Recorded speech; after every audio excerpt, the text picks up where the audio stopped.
Hey, Craig. It's all on you, it's all on me. Can't you see? It's all on you, it's all on me. You and me, can't you? It's all on you, it's all on me. Hey, Craig.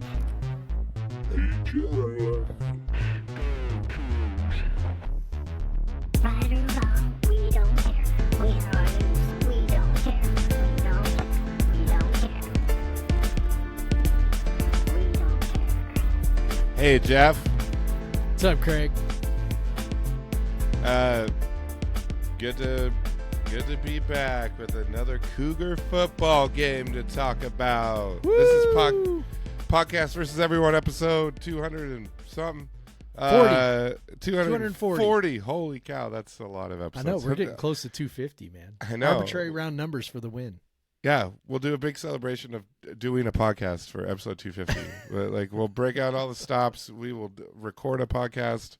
We will record video and drink beers. It'll be amazing. Can't wait. We'll just make it super special. You better subscribe now. We will talk about WSU sports. If it's 10 weeks from now, I guess we'll be talking about basketball. Yes. But yes, that's accurate. yeah, I can't wait for the episode 250 spectacular. So yeah, But for subscribe if you haven't, so you could be involved in the episode 250 spectacular. Yeah.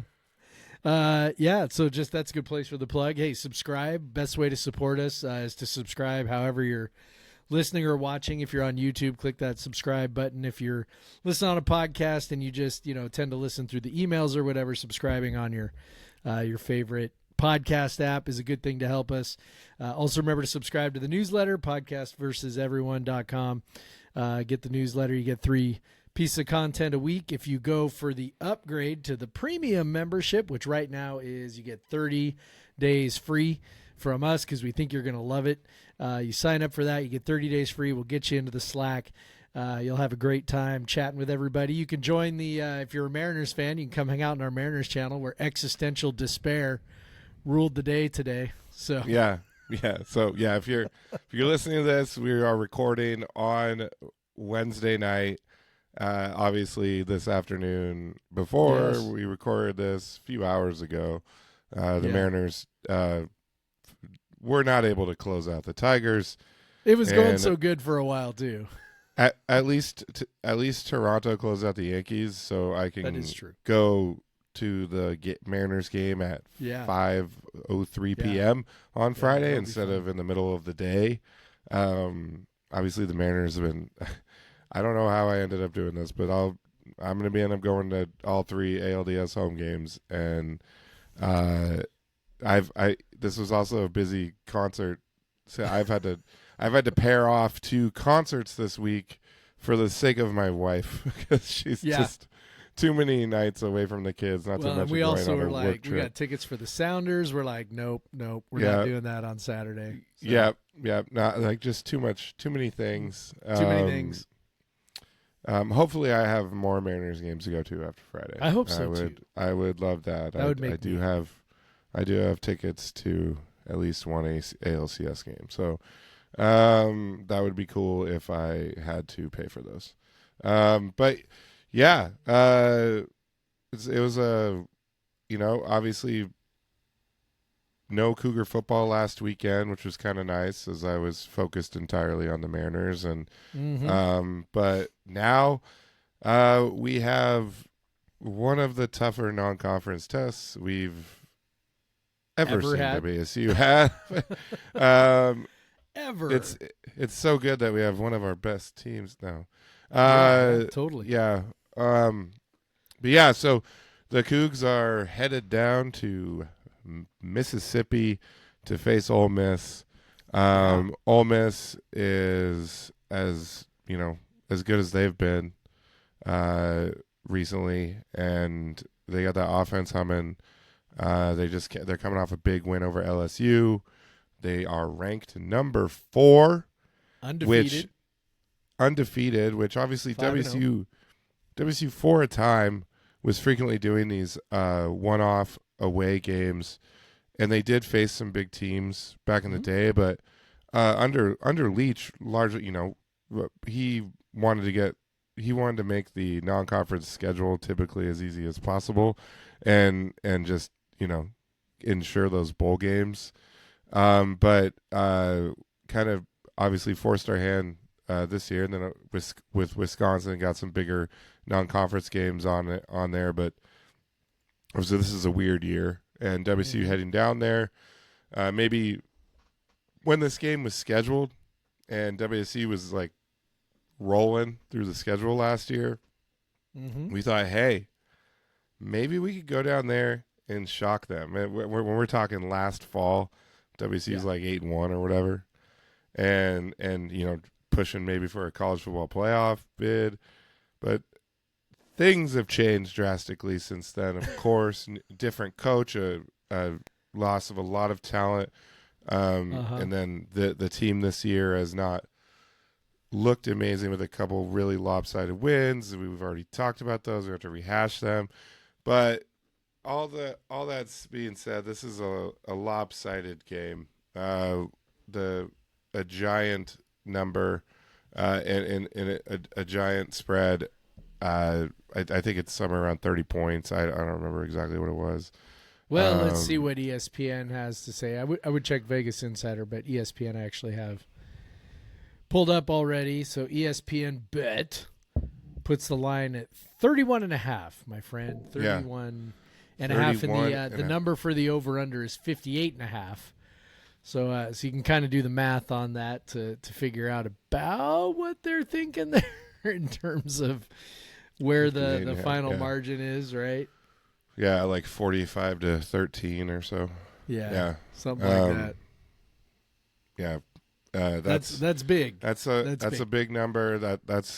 But it also doesn't sound insane, given that this team has went on the road and lost 59-10 at North Texas, lost big by 31 to UW at home. Obviously, nice performances against San Diego State and Colorado State, but not, the other three are on the balance.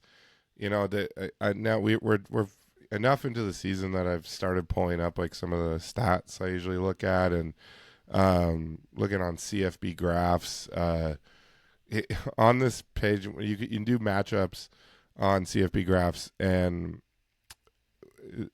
when teams are in a good, like when they're good at something, it's blue. The darker blue, the better. The darker red, the worse. Ole Miss is good at pretty much everything. There isn't really anything that they're bad at. They are bad at field position somehow. I don't know. But that is pretty much the only thing that they are bad at. They are good really offensively. No, because they have one of the best offenses in the country. They can run the ball, they can throw the ball. Of course, they love, with Lane Kiffin, they love to throw the ball. And the only the only thing that WSU has going for it really is that when they have quality drives, which is a drive that gets inside the 40, they are averaging almost 4 points per those drives, which puts them 35th in the country. That's not bad. So when they're actually in those positions, the problem is they're 87th in quality drive rate. They're only getting inside the 40 on 37% of drives. Meanwhile, Ole Miss is getting into the 40, inside the 40 on 61% of drives, and they are getting over 4 points per quality drive. WSU allowing teams to get into the 40, inside the 40 on almost half of their drives, and then giving up plenty of points in there. North Texas obviously skews that because almost every time they got the ball was inside the 40. But obviously UW also skews that because every time they got the ball, they scored a touchdown. Except one time. They scored. But so, yeah, they're giving up 4.52 points quality drive. That was 132nd. Is that last? Craig? Is that last? Yeah, I mean, what are you saying? I'm having a hard time putting all these Dude, these numbers together. I mean, it sounds bad, Craig. It sounds bad. I honestly didn't know how to talk about this because there's like I hate to say it, guys. WSU has no fucking shot in this game. Like, hey, get those idiot gifts ready, man, just in case. Just in case. This is as lopsided of a of a game that I've seen, like, statistically coming in as WSU's played in a while. Like going back to like early Leach years. It's true. This is pretty bad. Like now, if they did, and if you look at like, okay, what would a win look like? And now we have to go into how you and I were writing about Cougar football during the Wolf era on Coug Center, which was like, okay, if Ole Miss turns the ball over 4 times and WSU scores touchdowns on all 4 of those turnovers, and then WSU returns a kickoff for a touchdown and returns a punt for a touchdown, they'd have to force a punt to do that. But so if we get all of those, I think we can eke out like a 42-40 win. I really think that if all of that happens, because I think it's going to be interesting looking at the defense in this game. It might be like, give us because UW's offense has now looked that good since they played WSU, and I mean North Texas looks fine, but I think UW just emptied their playbook against us and showed all their secrets. I think that's what happened. Yeah, That's why everybody else is, that's why Ohio State shut them down, and that's took them a while to figure out Maryland. But So it's just so is the defense going to be that bad as they were against UW? Was that much of a fluke? Obviously, North Texas, they were bad, but the barrage of turnovers made that look worse than it was. Would have been like, and so obviously WSU cannot turn the ball over in this game. Like they can't. Like any turnover is going to be killer. Yeah, and they have to get turnovers. They probably have to be a little lucky in that regard. Mm-hmm. Some tip balls, some fumbles or whatever. They have to, when they do, if they do drive into Ole Miss territory, they need to finish with points, with 7 points. Yeah, touchdowns. They got to finish with touchdowns. They need big plays because it's going to be hard to grind out drives against a defense like this. So it's just this is a tall task. I would like to make the case though for a letdown for Mississippi. Yeah. And look, it may not matter. I mean, I'll start by just saying that. Like the talent gap might be big enough that truly the letdown doesn't matter. And maybe the letdown's the difference between, losing by 40 and losing by 20. I don't know. Yeah. But they did play, as you mentioned, LSU last week. Huge game, right? They played at home against LSU, won 24-19, so close game there. At the time, it was number 4 LSU. And then now they got us at home, and then they are at Georgia, at Oklahoma the next 2 games. So we are sandwiched in between. We are the SEC cupcake this week. Yeah. The famous SEC midseason cupcake. That's us. But we have shown, in my mind, enough offensively that we are at least somewhat dangerous. In that sense, like I think especially with Zevi playing quarterback. Washington's defense, as we noted last week, our offense is every bit as good as Ohio State's offense because we are in where, Craig? Where are we right now?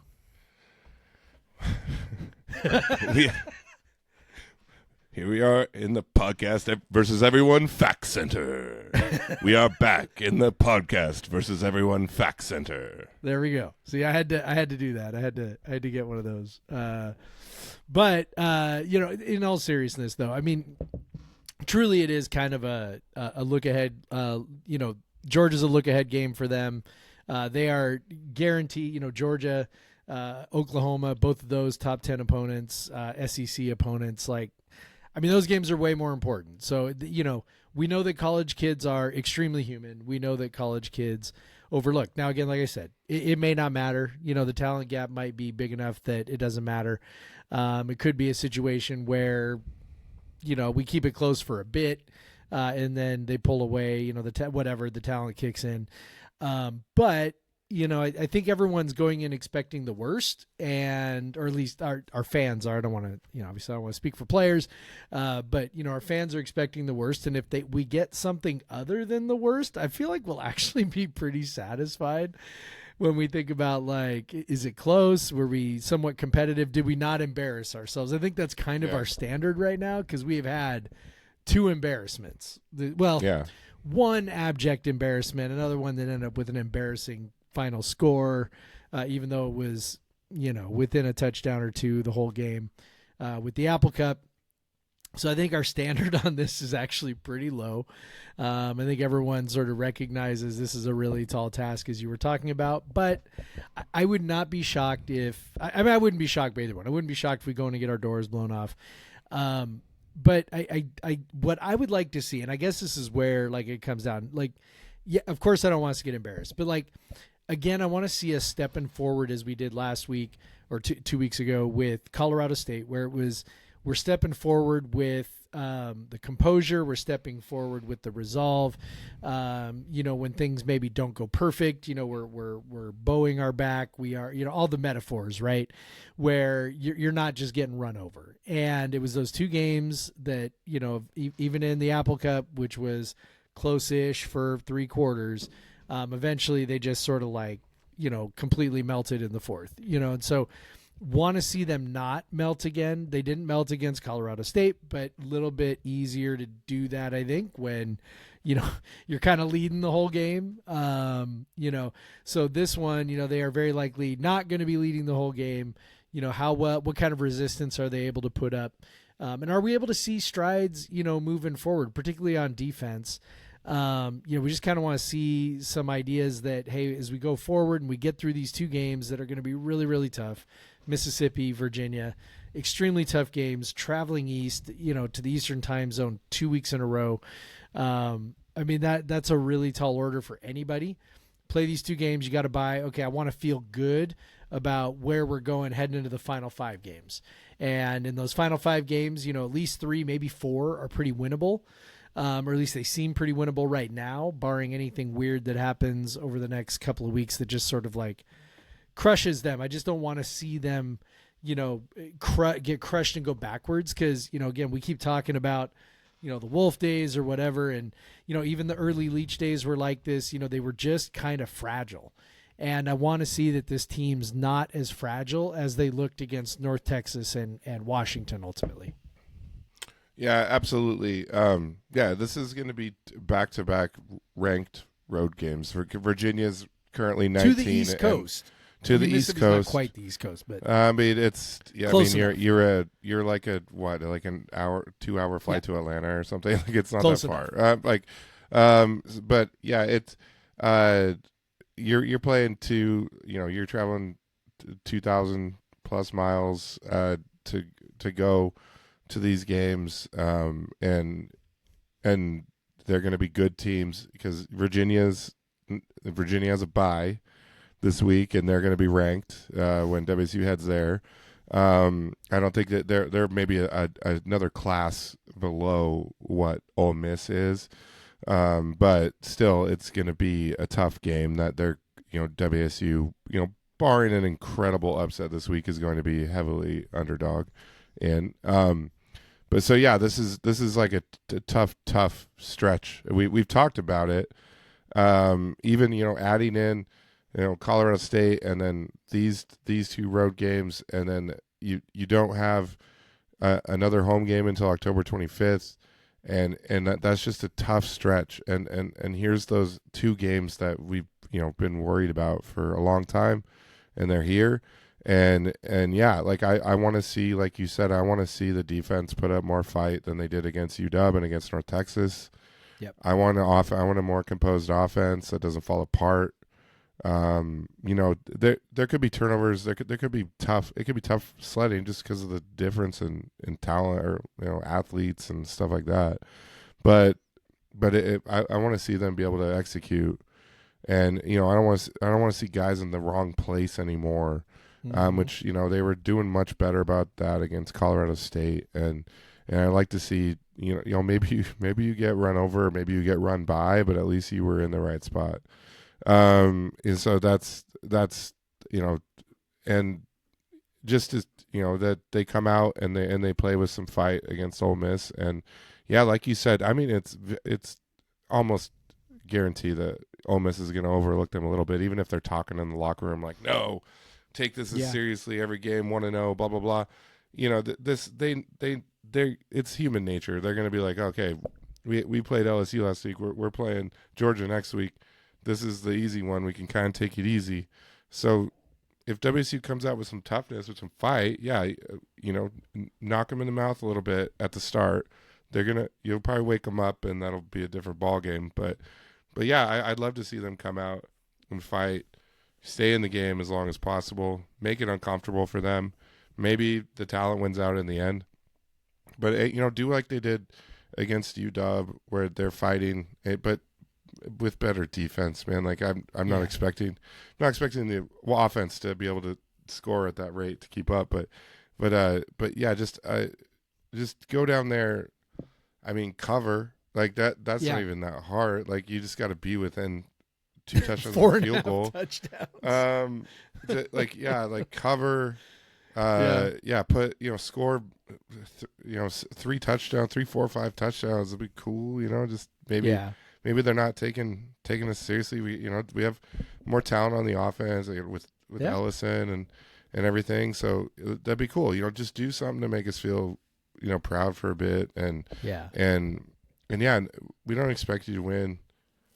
They might expect to win, but I hope they do.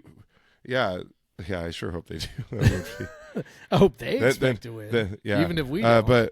But I hope Ole Miss doesn't expect to win. No, I hope not. I hope they think that they can just show up, and they probably can show up and walk away with a win. But if they come like that, then maybe it'll be close-ish for a while.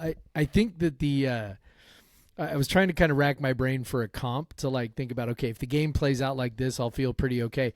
And actually what I landed on was last year's bowl game. I was like, if it kind of plays out like that, like I'll probably feel pretty okay. Like even at the end of that game, like I know we, got kind of smoked in the end by Syracuse, but like it was fun for a while. We were hanging in there.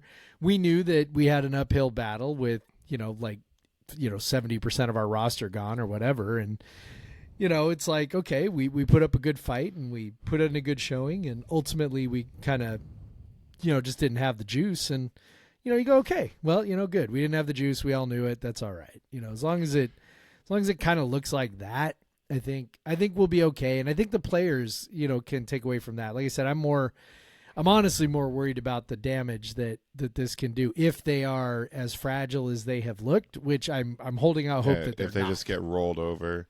Yeah. Yeah. And just a reminder that this game is at 9:45 in the morning on Saturday. Woo! So that doesn't help. That doesn't help Wazoo's players. Like that. That'll be exciting. That's their local clock's going to be 9:45. That is a very early game.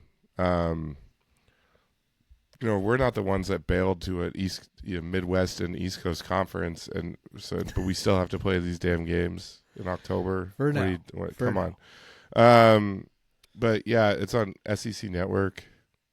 So Yeah, better check your cable package and make sure you get it. Yeah, or just go to a meetup or something. Yeah. I don't know. I think I'd have to look at the Pierce County for the road games.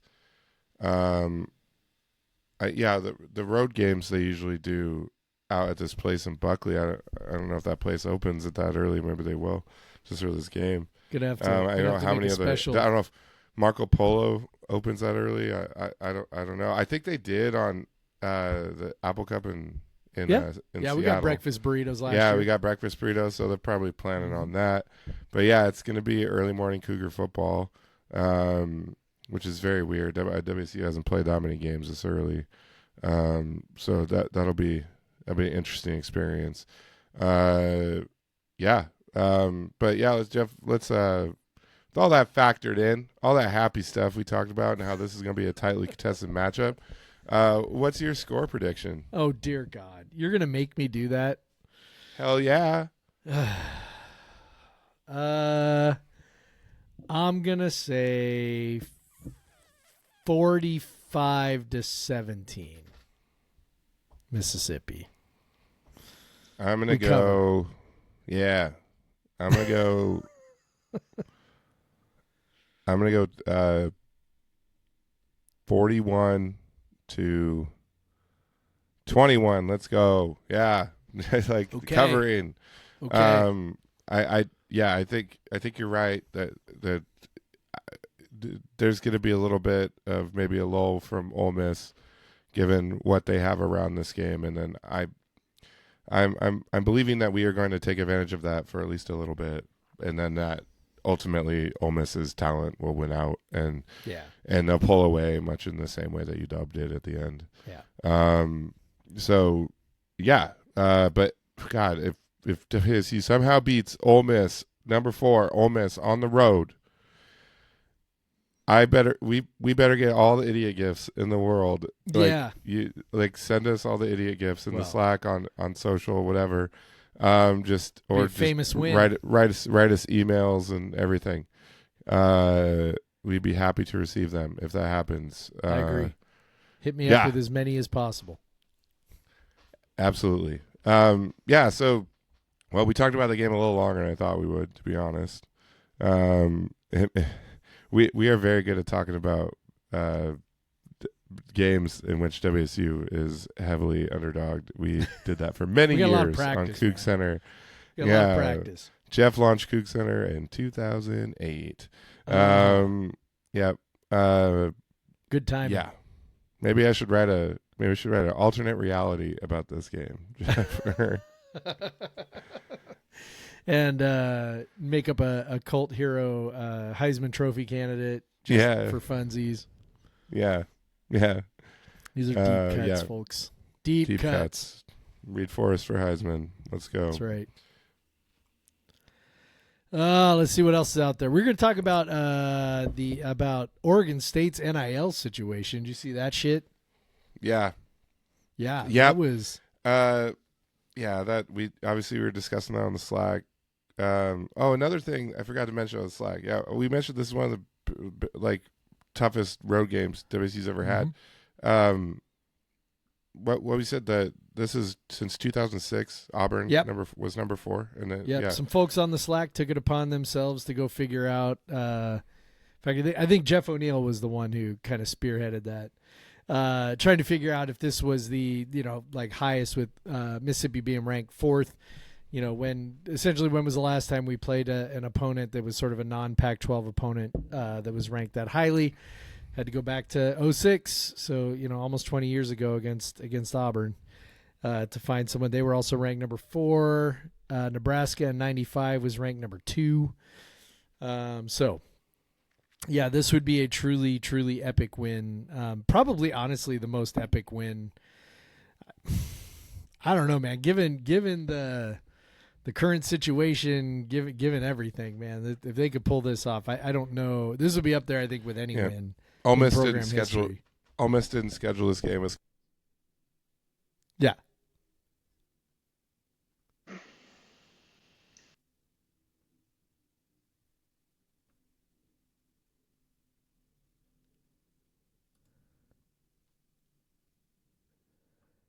think we lost your audio, Craig. All right, I'm going to fill in while Craig figures this out.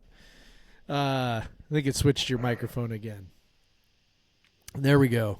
I think you're back. It's coming out of my. It's not That's doing the all right. mic through my mic. All right, I'll just keep talking then until you switch it back. It won't let me. All It right, won't well let then, me. folks, you are stuck with Craig's amazing voice, sounding like it's coming through a tin can.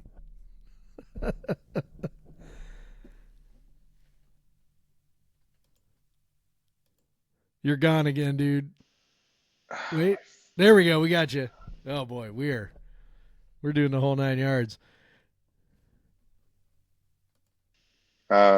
It says you can mute while recording, but you can't switch mics. So why the fuck did you switch my mic on me? Why did you do that? So this is nothing. Folks, this is Doesn't how make a the difference sausage when I is do made. this. Doesn't make a difference when I do this, right? When I hold it out here. All right. So sorry that my audio. Folks, you got to be is gonna watching on shit. YouTube to see all this. But Craig's like over here waving his microphone around because it doesn't matter. So it did this before we were getting ready to record. It just decided to switch my audio source, even though the mic is clearly on. I love that. Switched on, the blue lights on, everything. Mm-hmm. But whatever. Now sorry everyone that I'm gonna sound like shit the rest of the podcast. So it's just using the mic on my my little over the ear headphones here. Nice. And and I have recorded that with that accidentally before, not knowing that my mic was not working. But yeah, okay. Anyways, Oregon State. So, Oregon State NIL. So bring people up to speed on like kind of what happened and what their deal is, or at least as we remember it. They're basically going to an agreement with this this company that is kind of a it's basically providing support for raising money for NIL collectives, but in the process taking a pretty significant cut off the top. We heard as much as 50%, which it would have to be astronomical, the increase of fundraising for that to be worth it. Like you'd have to know the difference between what you can fundraise and what they can fundraise is just insanely large. Like talking like tens of millions of dollars for that to actually pay off. And what I think someone in the Slack brought up an analogy of it's like selling the chocolate bars for a fundraiser or whatever, magazines or whatever for a fundraiser at your elementary school. And those companies that facilitate that take a very large cut, but it's worth it for the schools because they don't have any other way to do that. They don't have a fundraising arm or whatever. There's PTA, whatever, but they don't have people to run fundraising. Now, collectives are supposed to be entirely about raising money, so you would think they would have the capacity to raise money, because they're not. That's what they're doing. Like they're raising money, and so that's what's confusing to me about it. Is like why your whole organization is about raising money, and now you're going to ask another organization to raise money for you. In the process, your overhead is going to increase dramatically. And we saw, and I think maybe it was very pointed, the Cougar Collective posted on socials. I know I saw it on Instagram. They said that 97% of the money that has been donated to the collective has went to the players, and that is an incredibly low overhead for an organization like that. Or like because you're talking like there's nonprofits where the overhead on when you donate to them, some pretty famous cancer nonprofits, things like that, like where it's like 40-50% of the money is like actually used to run the nonprofit. And so it's like, well, what's that? Yeah. So there's like a lot, there's services you can use to like know how much of your money actually gets donated and donate to those companies that do more. But like that was great to hear that the Cougar Collective, 97% of the money I donate actually gets used. I figured, not all of it. Like obviously there's some stuff they have to do. But that's really great to hear. But now when you've already seen that Oregon State fans were not happy about this because I know I would probably pull my if I knew that was the case, I'd pull my donation. I wouldn't if WSU went into sort of agreement or Cougar Collective did. I would pull my donation if I knew that was the amount of overhead involved. Yeah. Well, I mean, I think that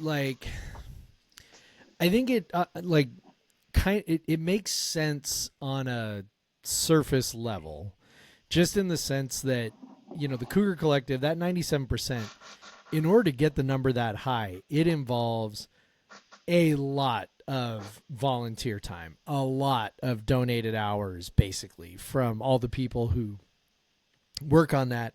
It's a passion project essentially for the folks who work so hard to raise money for the Cougar Collective and make sure the vast majority of that money gets in.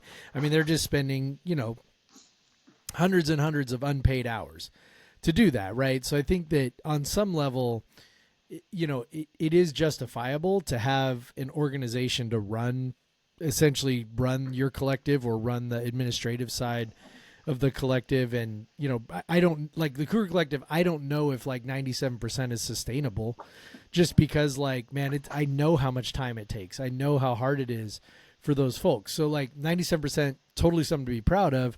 Also man, that is tough, right? So I get the attraction of signing up with somebody, either putting together your own infrastructure or signing up with somebody who will do that for you.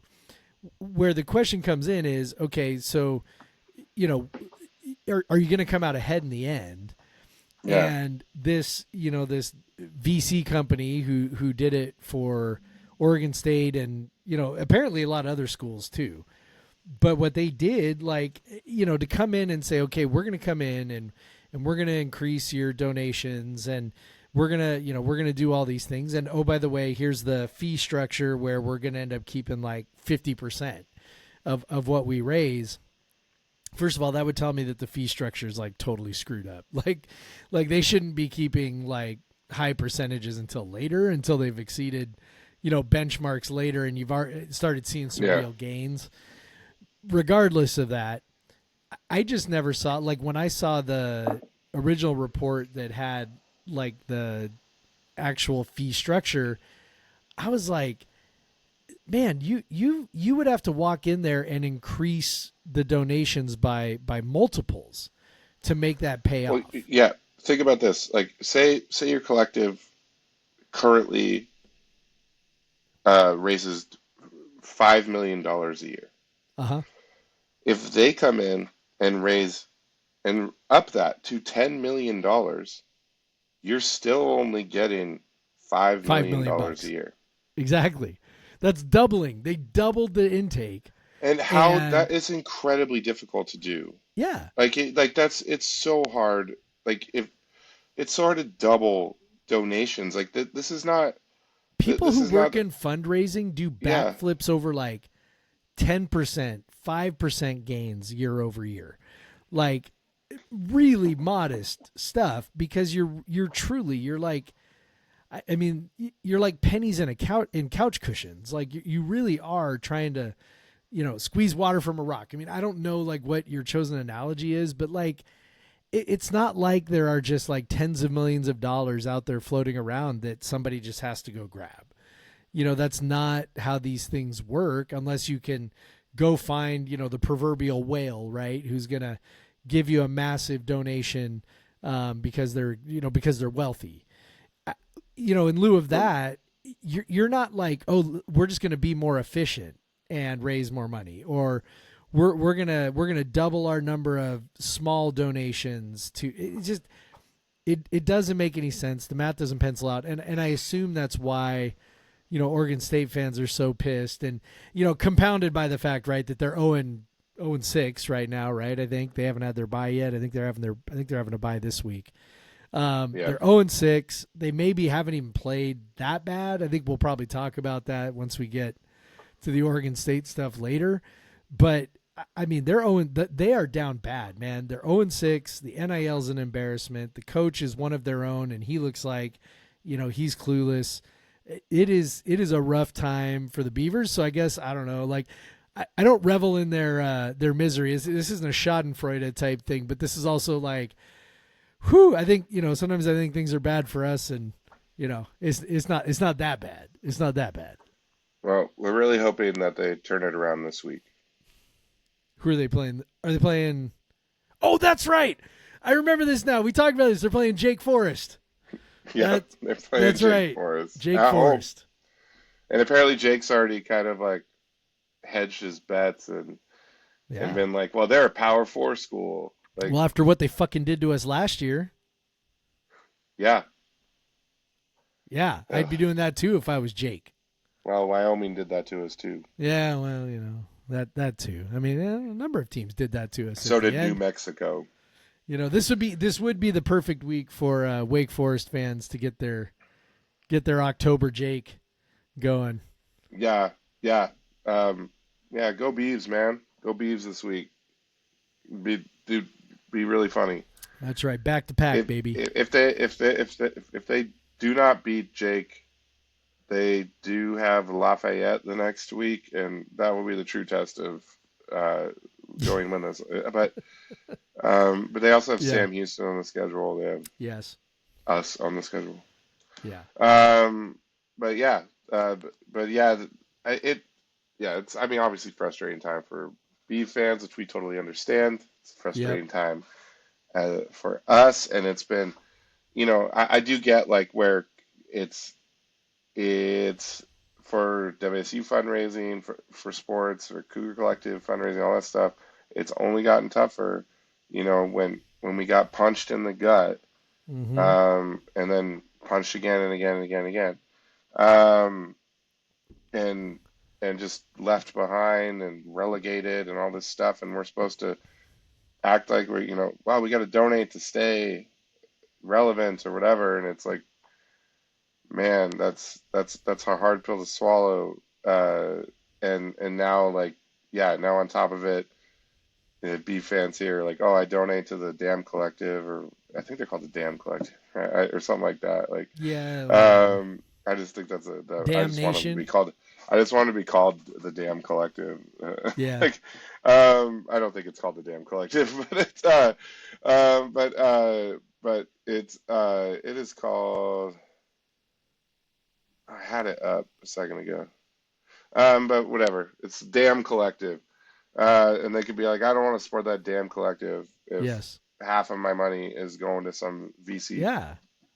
I would just put, like, if that was us, I'd just be like, oh, all right, well, I'll just send it over to the CAF, which I guess, like, I don't know how many dollars that you send to the CAF actually end up directly benefiting students either. But at least it's going to somebody who's employed by the university and not, some VC jackwagon out there, like, looking to make a buck off of schools' misery. So. Yep. So I don't know. Maybe it'll work out for you, Oregon State. But your fans are pissed. So far it's not like, because the people who are you're trying to get money from are pissed about it. So good luck with that. Mad. Yeah. And shout out for the kind of mild troll job by Cougar Collective to put out there. Good timing on that one. Yeah, good timing. But yeah, so obviously we only had a game preview, and we didn't have a game to talk about, so we could talk about a different topic. And now what I really want to talk about is, what are you drinking, Jeff? Well, I have another fresh hop. This is the Matchless plus CLS Farms Farm Harvest Fresh Hop Ale. I don't know. It just says Fresh Hop Ale. I do think it's kind of a pale ale. It kind of reminds me of like a fresh hop Manny's. I know this isn't a Georgetown beer, but that's kind of what it reminds me of. It's kind of got that pale ale bitterness to it that, I think that's kind of what makes, Manny's so pleasant is it's almost like a session IPA almost the way it drinks. This kind of has that the same sort of vibe. It's not my favorite vibe, but it's good. I like it. Matchless is cool. So that's what I'm drinking. I do like the can. You can't, it probably just looks green, but you can kind of see like You can kind of some see it says Farm design. Harvest. So Yeah. it's a good Yeah. good You can can see designs we there's talked some- about last week. We're yeah. big fans of good can design. So Yeah. Well, About you, buddy? I am drinking a beer from Breakside out of Yes. Portland.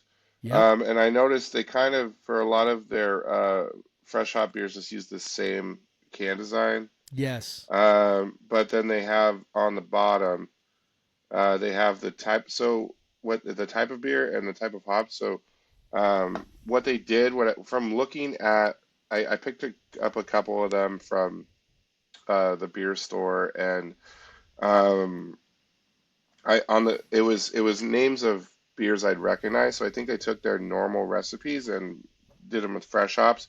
So this is their Bayside IPA, which they call kind of like modern West Coast Yep. IPA, Yep.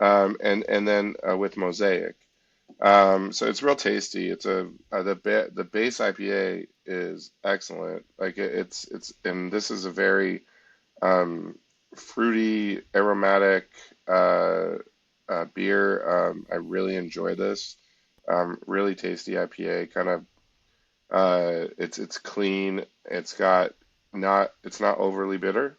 It's nice and balanced. Yeah, it's a little sweet, but still overall very good. I'm very impressed with it, and keep fresh hop season keeps rolling. We love Yes. fresh hop season here on the pod, love it. and everyone should who drinks beer in this region. It's just a really fun and unique thing that we get in the Northwest is just these nonstop fresh hop beers Yep. this time of year. It's a good It's time. fun. Yeah. But yeah, so beer. Woo. I'm not even prepared for this, but this is where we talk about all the other sports. Yeah. Soccer lost tonight. I know that. Yeah. Yeah. Lost to Santa Clara. Yeah. Womp womp. We, womp, No, wait, womp. St. Mary's. They lost to St. Mary's. St. Mary. Yeah, they lost to Santa Clara was last week. last week. Santa Clara was the red card The- wedding last week. Yeah, red card winning. That our Sounders and Timbers fans that listen to this will get that Yes, reference. yes. They'll understand. But yeah, the volleyball team I know swept Gonzaga. I know that off the top of my head. Yeah, it was very exciting. And they are still undefeated in West Coast Conference play, which is really cool. They beat Seattle U. I know some people that listen to this went to that game, and so they beat Seattle U and they beat Gonzaga. Yeah, still undefeated. Really nice opportunity to be one of the top teams in this conference, which is really exciting. Obviously, like they have a big week right now. They're visiting on Thursday, probably tonight for a lot of you listening to this. They're going to LMU, and then on Saturday they're going at Pepperdine. So they're taking a trip down to SoCal. That'll be a big trip. If they can come back with wins from there, they're really, really in a good position. Yeah. Obviously, a lot of matches to go, but yeah. So that's exciting. They're off to a very good start in league play, and the league is theirs for the taking so far. And yeah, they've had 2 sweeps, 1-4, and then 1-5 over Santa Clara. So yeah, only dropped 3 sets in 4 matches in league play so far. That's really cool. Yeah, so go volleyball. Yeah, cross country. Where we at? Where we at, Chad? I don't think they had a meet. I think they only do a meet every other week for that one. Yeah. Let's see. We Um, are They got one this weekend coming up. The LC State invite down there in good old Lewiston. Lewiston, Idaho. Yeah. And then they go to the Nuttycombe, Wisconsin Invitational. So they do have 2 weeks in a row coming up. That's the only time they have 2 weeks in a row, unless they go to the the championships and stuff. And then I guess all we have left is golf or rowing. Is it rowing season or is that in the spring? No, it is.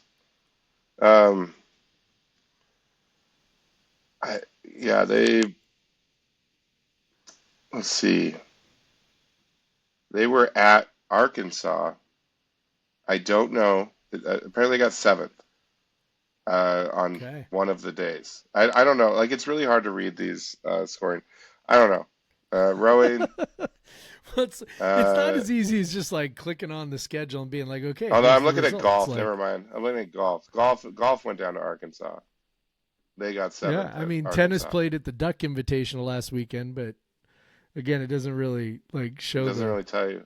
Doesn't show the result very handily, So and we always here's what we so need to do. prepared. We need to get Jen on here for just like a weekly segment to like recap. Tell us about all the of sports this you sport. watched this week.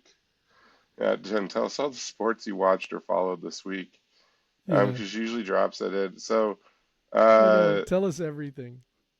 at the Duck Invitational, they had junior Zali Morris got the only win on Sunday. And Morris beat Oregon's Juliet Santito. Utah was at this invitational as well. And Martina Puville from Wazoo lost to someone from Utah. And so, yeah, so I guess there was 3 matches. WSU won over the Oregon player, so that's cool, It was at their invitational. Yeah, that's always good. Lost to the Now 2 they're going Utah to, players. Regionals down in Berkeley. Going to the ITA Northwest Regionals. Which somehow is in Berkeley. I don't know how that works, but Classic whatever, I northwest guess. city of Berkeley, California. Yeah. I mean, the vibe is similar. Yeah, that's how regions are. It's all in vibes. Yeah. It's just that's how they're That's what I've created. been told. Just vibes. That's how we Yeah. break them up. I don't know. I think we did a lot of the sports, but Cougar sports, they're happening. Yeah. Like this. Wait, Craig. Hang on.